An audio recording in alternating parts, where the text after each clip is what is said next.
My name's Damien Shand. Welcome, everybody, and thanks for coming. Welcome to the first session in our new webinar series, Forum Conversations. During these sessions, we'll be discussing some of the projects supported by JSTOR Forum and meeting with the people who've made them possible. We'll be learning about the inspiration behind the projects, the resulting content and scholarship, as well as about some of the best practices for using Forum itself. Today's conversation is between Amy McKenna, Visual Resources Curator in the Williams College Art Department, and Hannah Marshall from the JSTOR Forum team. Hannah and Amy will be talking about several different collections at Williams, and we very much want to make sure there's time for them all. So let's go ahead and get started. So over to you, Hannah and Amy, for our very first forum conversation. Amy, are you there? I am here. Hello. All right. And you've got a couple of other people there with you as well, right? I do. I have Kendra Wurst, our assistant curator. Hello. And Chuck Bennett, our technical specialist. Hello and happy Friday. Happy Friday. All right, so we thought that we would get started talking a little bit about the organizational context at Williams and your role there. So I've got this slide here, which is kind of summarizing what you do as the Visual Resources Curator, but I was wondering if you could sort of provide a little bit more context about that. Absolutely. Even further back a little bit, if you don't know, Williams is a small liberal arts college that has about 2,000 students. We're in the Berkshire Mountains in Northwest Massachusetts. And our Visual Resources Center is located in the art department. And we support approximately 15 art history professors and 10 studio art professors. We're just down the hall from faculty offices and the classrooms. And we're downstairs from the Williams College Museum of Art. So we have 3 staff members, as you know, and so Kendra and I, we really split our time between curating digital and analog collections and also developing digital teaching projects with the art faculty. And Chuck is our technical specialist, and he manages our digital imaging operations and provides technical support to the department, especially in the classroom. And so the majority of the projects that you work on, they sort of originate within the department, correct? They're coming from faculty? That's correct. And a lot of times we're doing the pitching, but we generally just work with the art faculty. All right, and there is a small portion of the campus museum's content is housed in Forum as well, but that's kind of more of a static collection that's just used in teaching. Is that correct? Right. So they use TMS and use the eMuseum to publish that out, but they use Forum and ArtStore to sort of distribute permanent collection images for teaching on campus. Okay, that makes sense. So the decision about where to kind of funnel that content has to do with how they anticipate it being used rather than sort of the content or a partition within the collection itself. Right. Yeah, it's much easier for our faculty to grab it at an art store. All right, that makes sense. All right, I'm going to pass the presenter privileges over to you because we're going to jump in and start talking about a collection that I really love that you've worked on, which I'm not even going to try to pronounce. I was so delighted when you told me that there's a nickname for the project, which is just the Ferdies. Yeah, so the Ferdies. The first thing they're Griechische Wassermalerei. So this is, before I get started, I just want to give full credit to my predecessor, Linda Reynolds, because she was really the driving force behind this project. And I assisted her with some of the cataloging.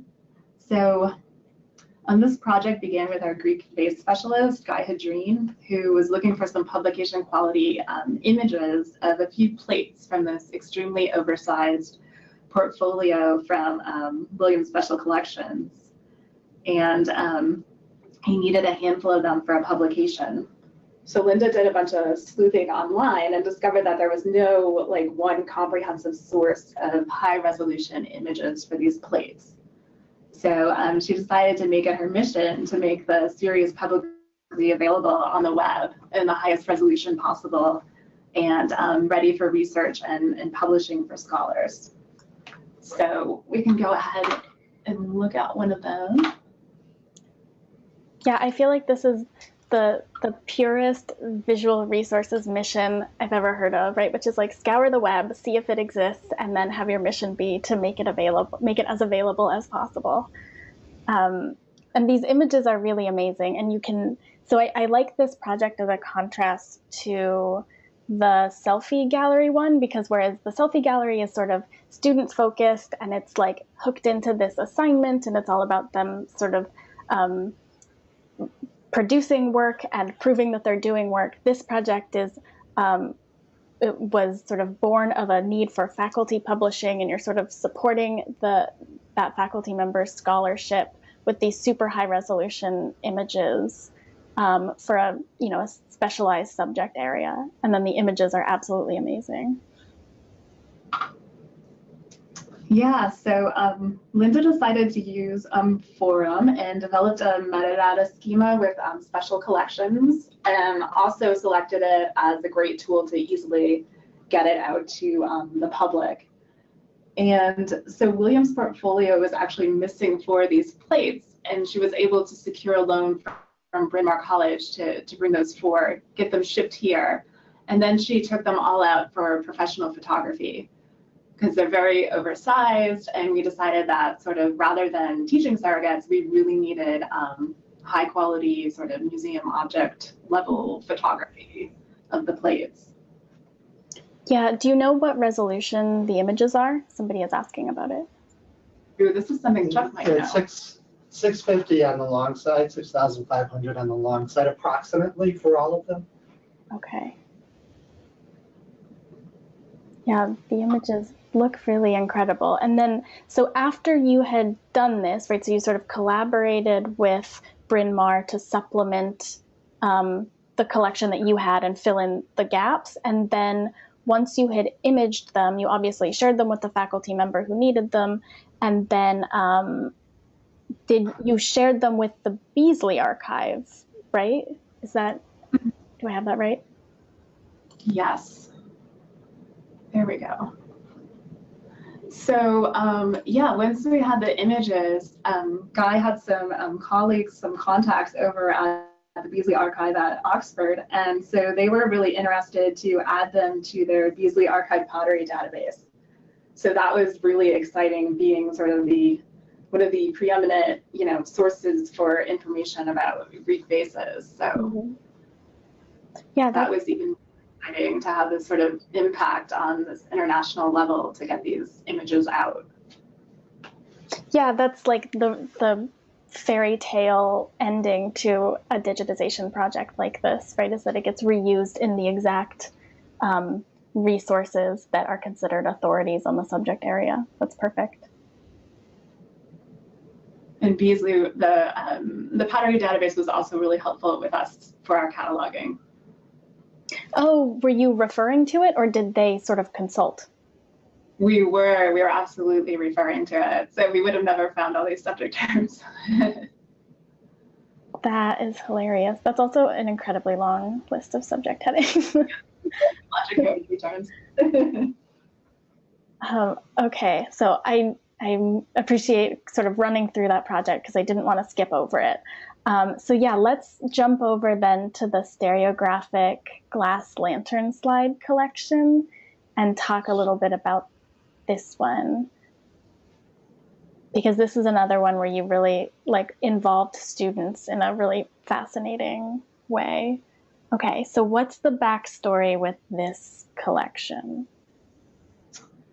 Well, we had a few years back, we found this set of 164 glass stereos in a metal cabinet in one of our classrooms.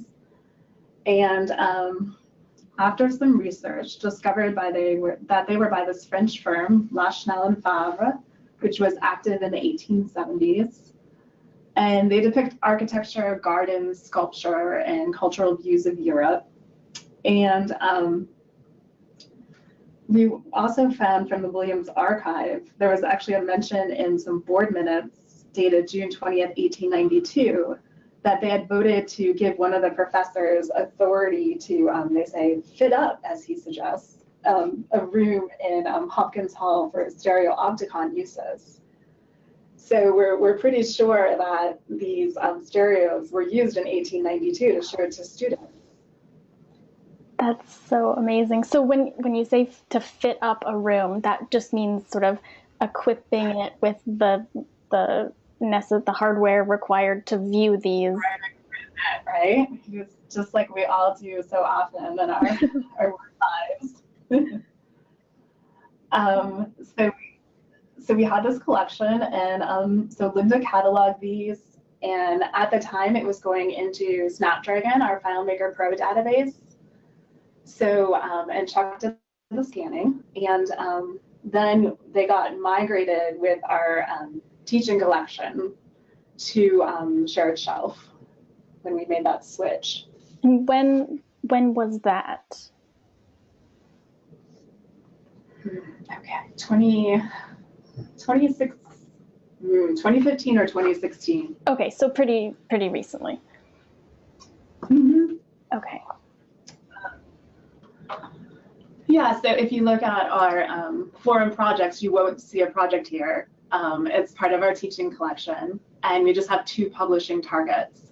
So those stereos go out to both our teaching collection and to the public collection that is just the stereos. Right, because there are no access restrictions on the images. They're cleared for copyright. Yeah. I wonder, is the process of digitizing stereographs, and this is sort of like my own ignorance showing, is the process of digitizing those different than with other photographic mediums? Like, what are the challenges for capturing everything that's important about a stereographic glass lantern slide? I'm going to let Chuck answer this one. Thank you. No, just to be sure we've got everything. I mean, you crop it off the way you would normally do if it was an image. What we did was we scanned the whole image, our standard size of 33 on the long side, 3300 on the long side. And then we scanned each side separately as well, so that we ended up with 3 images. Oh, wow. All right. Oh, those are such gorgeous images. All right. So after they've been digitized, you incorporated them into another assignment or another class, right, Amy? So where students would sort of come in and work with the slides? So the next phase of the project was last fall. I developed this project for a history of photography class, and I was inspired by Crystal Bullard, and I hope I'm saying her last name correctly. Her article about viewing stereos on your smartphone that was in the VRA bulletin, and so that prompted me to sort of look into all these different ways that people were using digital technology to try to recreate the 3D effect of the original stereo viewing. So that led me to the idea of creating anaglyphs, which is where you sort of layer one image on top of another, and it has that sort of traditional, what you think about like when you think of a 3D movie with the red and blue halos. Mm-hmm. I'm going to go ahead and switch to PowerPoint.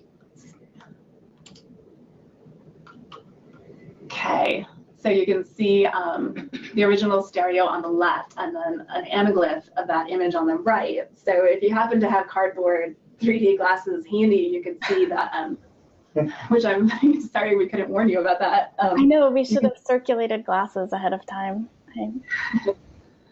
You can see that effect on the right. And so what we did is I created that image group that I had up before of about 24 of the stereos, and the students selected what image they wanted to work on, sort of in a first come, first serve basis.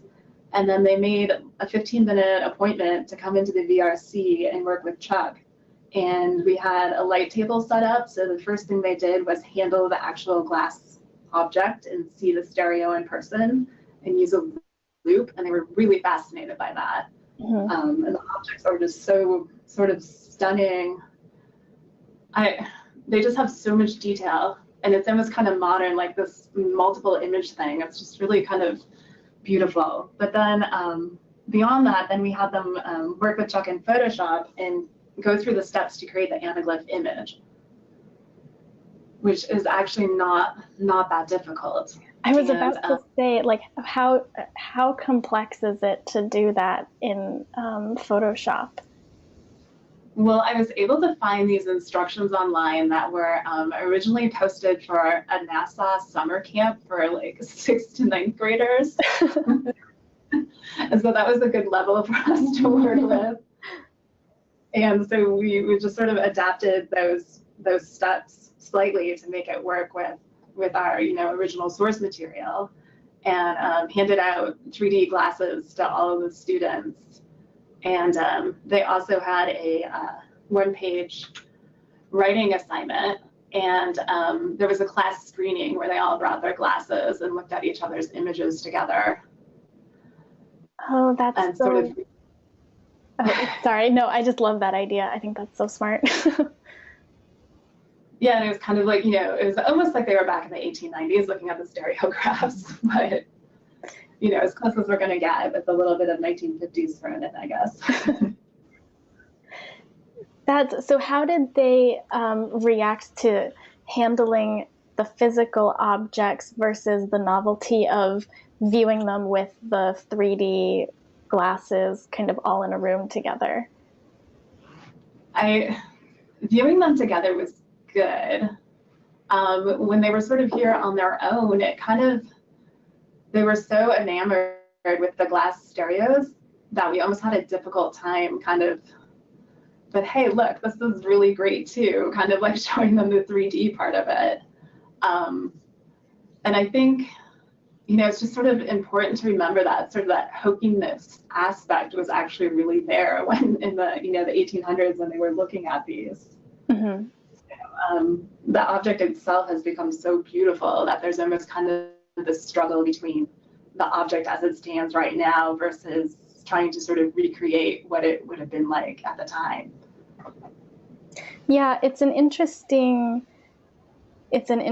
digital surrogate problem, because I feel like glass lantern slides in particular have a real physicality to them that is as wonderful as it is to create digital copies that sort of spare the original from being handled. There is something that can be lost, and I like that you sort of gave them the full spectrum of that interaction as part of the assignment, right? That they handled the physical object, they got to play around with the technologies for recreating the experience of viewing it in a digital environment, and then the collection is highly accessible online. So it's kind of like touching all of the different spots on that spectrum. Yeah, so I was going to say, just for the final sort of stage of the project, I'm hoping to use the Omeka plugin to get the stereo images out of Forum and then sort of rejoin them with the anaglyphs in a virtual exhibition where I can include a lot of interpretive text as well. Right, and there was a question specifically about whether or not the 3D anaglyph versions of the images are in your Forum collections, and the answer to that is they're not, because sadly they are not a supported file type. But the Omeka exhibit is kind of a way of reuniting that content so that people can see them side by side like this. Right. So it is, and it's not so much the file type, but just sort of the red and blue, the halos, the anaglyph. It just doesn't translate once it gets uploaded. It flattened out when we uploaded it. And to the naked eye, it looks fine, but then you put the glasses on and it flattened. But so I'm really happy to see that, Omeka is a good sort of solution to bring it all back together and add that interpretive text. Yeah, adding some sort of contextual material that's like about the source of the images and this project is probably helpful to people who might find the exhibit online. All right. Well, I want to let people know, so we can open it up for questions now, so feel free to keep entering them in the questions panel, or if you would like to ask your question using your microphone, just raise your hand and I can unmute you. And I'm curious, just while those questions are kind of rolling in, do you have any advice or like lessons learned from doing these projects that you want to share right off the bat with people to sort of help them either get started with similar projects or kind of mimic the success that you've had? Sure. I think one thing to be aware of is that sort of at this stage in the game, that faculty aren't likely to initiate contact with you about projects, and that you really have to sort of do your own research and sort of be brave and develop projects and then pitch to the faculty, who are usually really receptive and eager to sort of collaborate and fine tune and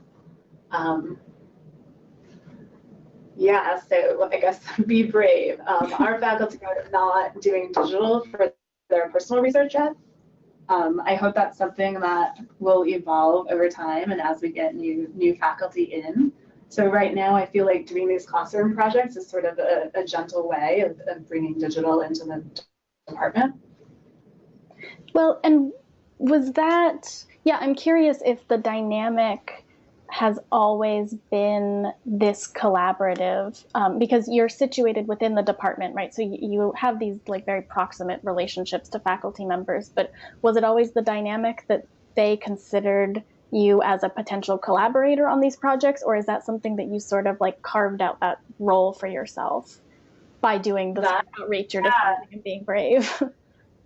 Right. I mean, that has definitely like changed over time for sure. And I think when we were just sort of strictly providing images or strictly providing PowerPoint, support, that wasn't necessarily the case. So it's really exciting to be more involved with sort of the pedagogical decisions they're making and kind of like get more insights on how they're thinking about how they're teaching their content and being able to make more sort of professional recommendations to them is really rewarding. Yeah, I think that makes sense. And also I would imagine with the completion of each successful project, you sort of build more of a reputation and gain visibility, and then people sort of see other projects and come to you and ask you about things that they have in mind.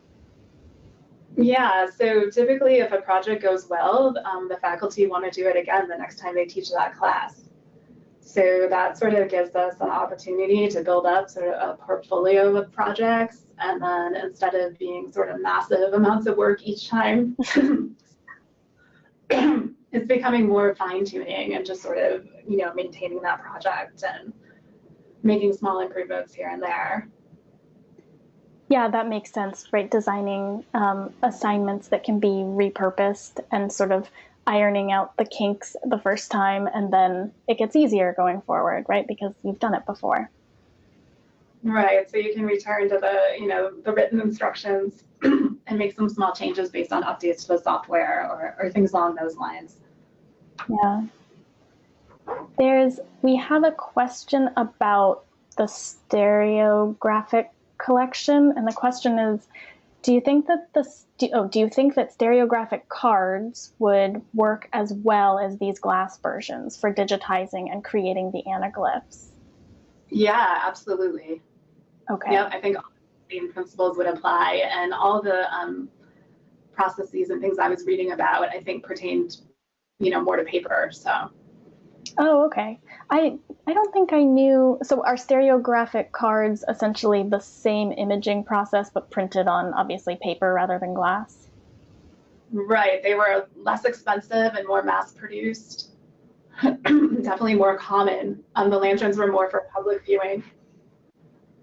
I feel like I hear more about collections of the lantern slides. Did the glass versions age better because they're sort of more physical and the paper ones maybe were more fragile and didn't age as well?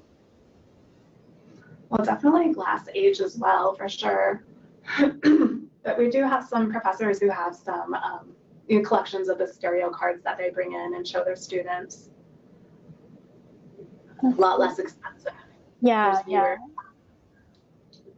Easier to house long term, I would imagine. So I'm kind of curious. I want to take advantage of the fact that we have Kendra and Chuck on the line and ask about kind of how you organize workflows within the VRC between the three of you. Like in terms of a project pipeline, how do each of you participate in the process from digitization to delivery of the images? Well, I guess I'll start. Yeah. Talk about like a typical order for the teaching collection. Yeah, a professor will come in with a couple of books, and they'll tell us what they want done. I'll do all the scanning and put the initial information into Forum with the image, and then pass it on to Kendra and Amy, who then catalog. And then, and Kendra, do you do the majority of the descriptive cataloging in Forum?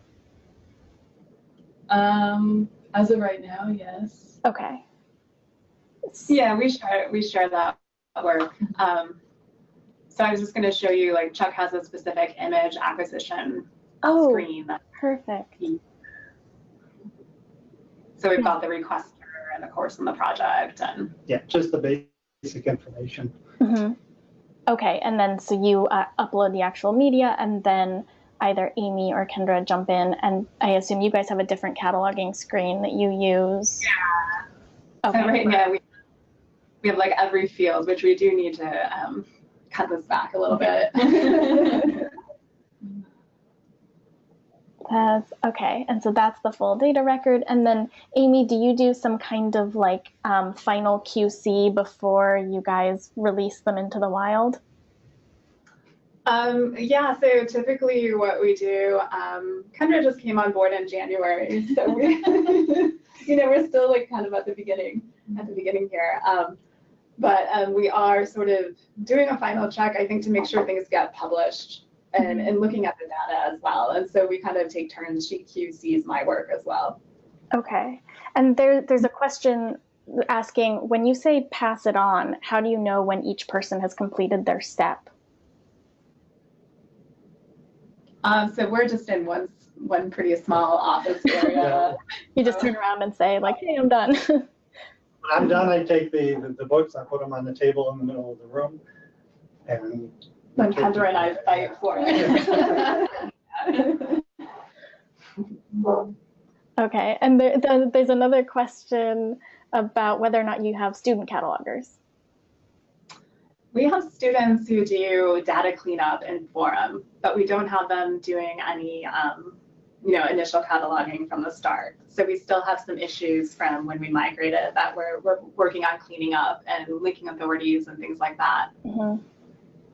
And that's the migration from Snapdragon? Correct. Okay.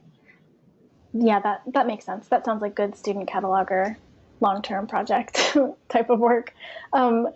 There's another question asking, do you have any other projects where you take files and images from Canvas and import that data or media into Forum? Just the Selfie project. Okay. After the success of that project, have you had interest from other faculty in doing similar types of projects? Because I would imagine they all use Canvas, right? Yeah. Not as of yet. Our other large course, one or two, I think we're on the verge of trying to develop sort of a second digital project for them, but we do timelines for both of those courses as well, interactive timelines. Oh, interesting. What do you use for the interactive timelines? We use timeline.js, Okay. and we embed that into Canvas. And with the objects, we also include links to the image groups. So this is for 101 too. That's a great idea. I feel like interactive timelines are one of those things that you can do so many interesting things with them and sort of like use them as a gathering point for a lot of other content. That makes a lot of sense. There's another question asking specifically, how many images do you add in a year to, I'm assuming this means to your main teaching collection? Yeah, we've slowed way down. I would say maybe 100 to 200 at this point. Does that sound about right, Chuck? Yeah. Yeah, so I mean, that's one of the reasons why we've sort of jumped into these digital teaching projects, because our acquisitions were really slowing down in terms of images. That makes sense. And there's another question here asking, is there a Canvas to Forum plugin, or at minimum, the downloading of Canvas data can be massaged to fit into Forum spreadsheets? So this is asking about the actual, what's the mechanism for pulling data out? Like when you pull it out of Canvas, what format does the data come out in? So the students are submitting like Word docs and PDFs. So it's real, in this case, it's not so much like a display app in Canvas, but it's more just like an assignment submission, like bucket. So I'm just downloading those very basic types of files from that bucket. So yeah, whatever format it's submitted in, that's kind of what you pull out. It's almost like a file transfer. Yeah, so Forum does have a plugin for Canvas. I'd love to know. But I know that the app, it was like a media gallery. Cultura maybe was the plugin we were using before, and it definitely wasn't geared towards collecting data about something. It was more about having a video with very limited metadata with it, and we were sort of repurposing that to put in the selfies and the text. So that was not ideal. Right. And I think what you're sort of like describing is the way that course management software tends to be about distribution and contribution from the students, right? It's faculty distributing assignments and material and collecting things back from the students, whereas for this project, like Forum is much more optimized for delivery and discovery, which is kind of more, it's meant to be like a broader experience that kind of supports a wider variety of search behaviors. And let me see, some of these we've covered already. So yeah, so then when you're pulling the students' submitted files out of Canvas for like the actual, for their essays, you're just kind of copying and pasting whatever they put in the document, right? Correct. Yep. Okay. And I noticed actually in some of the item records in the Selfie Gallery project, it looked like you had done some formatting of the text to like add line breaks and things for some of them. And is that something that you did yourself, or was that in their data? That's something I did. Yeah, the pipes. Right, and that just, for anyone who doesn't know, that helps to break up the text in the published version of the record.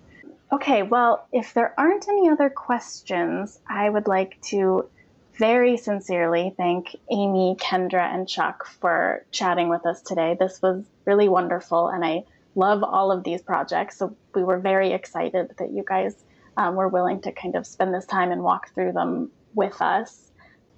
Amy, Kendra, and Chuck, did you have any closing thoughts? No. I think we're all good. It was such a pleasure talking with you. Thank you. Thank you. Okay, thanks so much, guys. And everybody have a good weekend.